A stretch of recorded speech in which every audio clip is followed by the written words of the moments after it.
Hey guys, welcome back to the channel. If you're new to this channel, my name is David Fredrickson. I've been wanting to do this video for a while now. I've got the house to myself at the moment.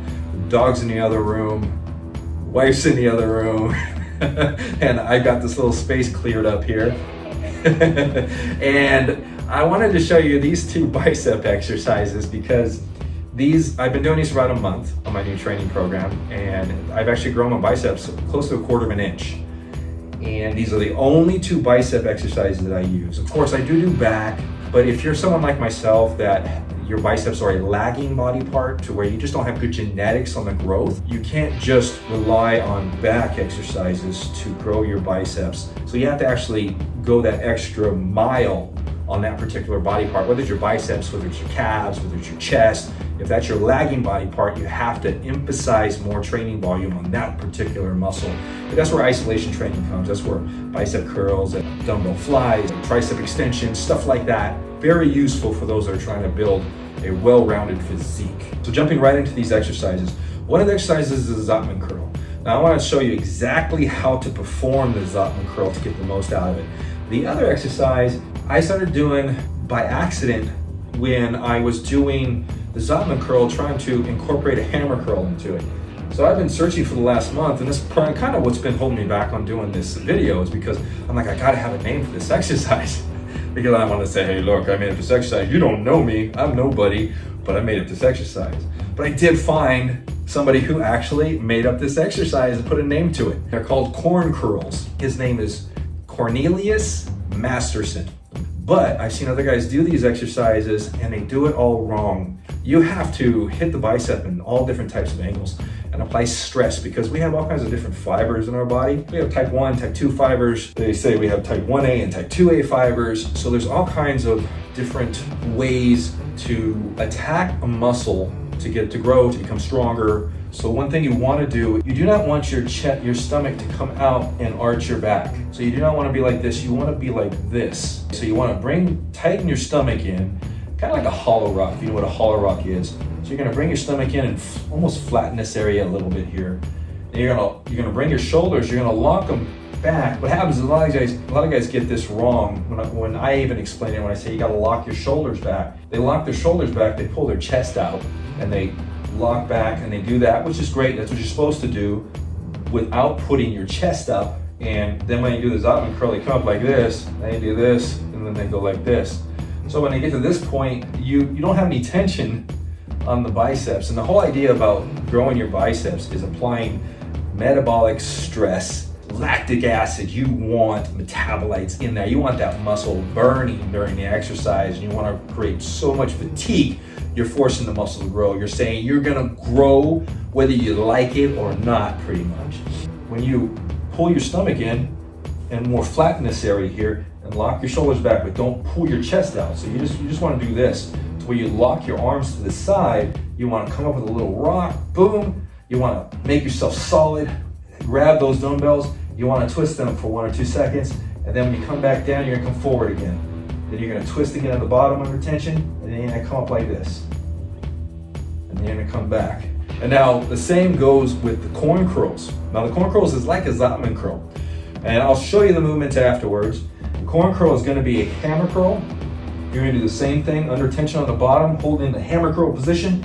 You're gonna come up, your arms to the side, your shoulders lock back a little bit, your core tight here to where you're almost forward, leaning forward just a tad bit. Actually positioned to where you have tension there. And when you come up and hammer, you're gonna do this with a little bit of rock on your heels.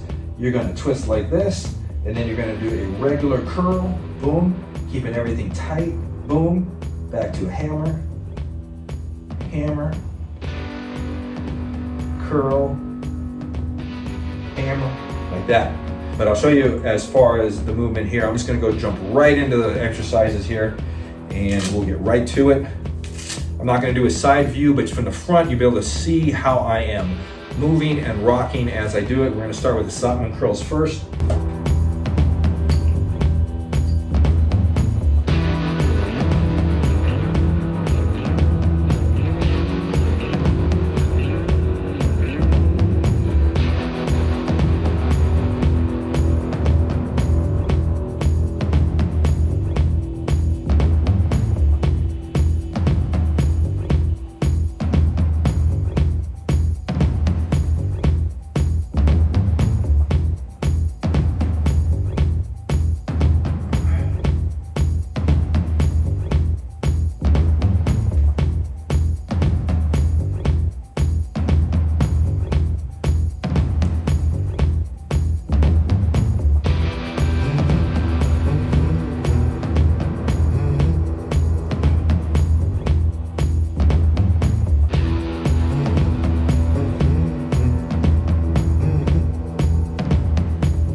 You do want to push it to the extreme.